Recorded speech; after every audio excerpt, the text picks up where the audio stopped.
Assalamualaikum warahmatullahi wabarakatuh. Perkenalkan, nama saya Ahmad Fauzi Al-Mubarak dari Program Studi Komunikasi dan Penyiaran Islam Fakultas Agama Islam Universitas Muhammadiyah Metro dengan NPM 244200010.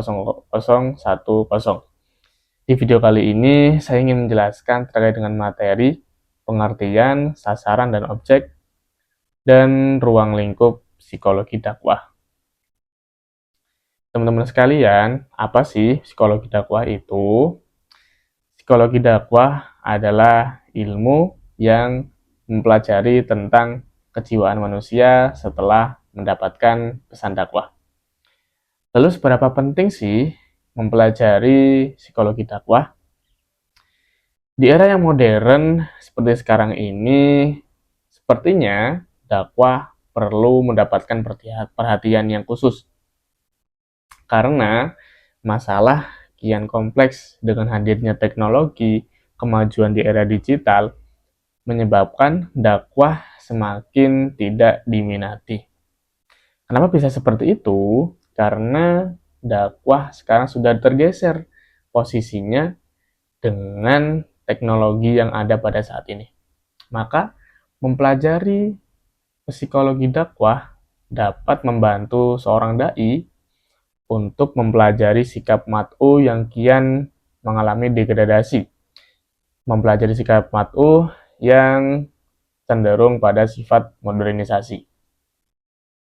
Karena dengan mempelajari psikologi dakwah ini, dakwah akan menjadi lebih menarik dan tepat sasaran, sehingga dakwah bisa disampaikan secara maksimal. Lalu, sebenarnya apa sih psikologi dakwah itu? Jadi, psikologi dakwah ini berasal dari dua kata. Yang pertama, psikologi yang berasal dari bahasa Yunani, dan dakwah yang berasal dari bahasa Arab.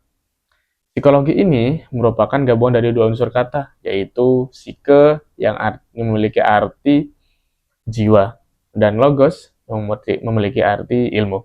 Artinya, psikologi adalah ilmu yang mempelajari tentang jiwa.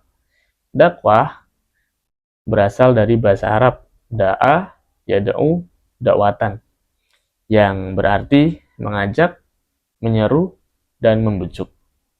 Jika diartikan secara keseluruhan, psikologi dakwah adalah ilmu yang mempelajari tentang proses perkembangan kejiwaan manusia setelah menerima pesan dakwah.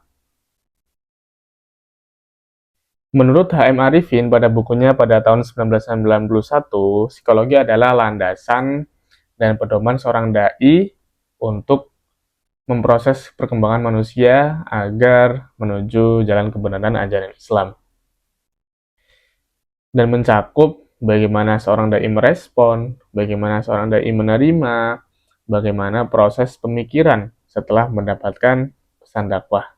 Lalu, Apa saja sih objek sasaran dakwah? Secara umum, objek sasaran dakwah ada dua, yaitu objek material dan objek formal.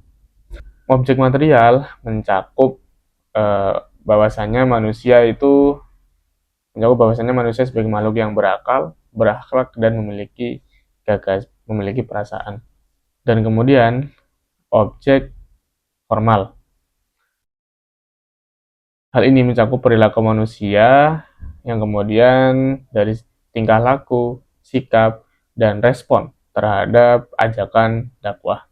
Lalu di mana sih sasaran psikologi dakwah ini? Psikologi dakwah dibuat untuk mewadahi semua aktivitas kehidupan manusia. Lalu, apa saja sih sasaran psikologi dakwah? Sehubungan dengan kondisi masyarakat yang cukup majemuk, sasaran psikologi dakwah cukup kompleks dan beragam. Hal ini karena psikologi dakwah diharapkan mampu untuk mewadahi semua aktivitas masyarakat dan bisa menyelesaikan solusi-solusi yang ada di dalam masyarakat yang berkaitan dengan dakwah Islam. Yang pertama adalah sasaran kelompok. Hal ini dinilai karena manusia adalah makhluk sosial. Jikalau psikologi dakwah ini bisa menyasar pada kelompok masyarakat, maka hal ini bisa menjadi solusi bahwasanya agama Islam bisa hadir di tengah-tengah masyarakat. Yang kedua, sasaran menyangkut golongan masyarakat. Hal ini bisa dinilai seperti dalam kelompok masyarakat terdapat lembaga-lembaga kecil yang harusnya di situ dakwah hadir. Yang ketiga, sasaran berupa kelompok-kelompok masyarakat dilihat dari segi sosial kultural berupa golongan priai, abangan, dan santri. Klasifikasi ini terutama terdapat dalam masyarakat di Jawa. Yang keempat, sasaran yang berhubungan dengan golongan masyarakat dilihat dari segi tingkat usia, berupa golongan anak-anak, remaja, dan orang tua. Yang kelima, sasaran yang berhubungan dengan golongan masyarakat dilihat dari okupasional, profesi atau pekerjaan, berupa golongan petani, pedagang, seniman, buruh, pegawai negeri, administrator. Yang keenam, sasaran yang menyangkut golongan masyarakat dilihat dari segi tingkat hidup sosial ekonomis, berupa golongan orang kaya, menengah, dan miskin. Yang ketujuh, sasaran yang menyangkut kelompok masyarakat dilihat dari segi jenis kelamin, berupa golongan wanita, pria, yang ketujuh, sasaran yang menyangkut kelompok masyarakat dilihat dari segi jenis kelamin, pria dan wanita. Yang kedelapan, sasaran berhubungan dengan golongan dilihat dari segi khusus berupa golongan masyarakat tunasusila, tunawisma, tunakarya, narapidana, dan sebagainya. Dan jika disebutkan secara general, sasaran dakwah ini adalah meliputi semua golongan masyarakat. Walaupun masyarakat ini berbeda dan masing-masing memiliki ciri khusus dan tentunya juga memerlukan cara-cara yang berbeda dalam berdakwah. Perlu kita lihat dulu siapa mat'unya, dari golongan mana, agar apa yang kita dakwahkan dapat diterima dengan baik oleh mat'u. Lanjut, apa sih ruang lingkup psikologi dakwah?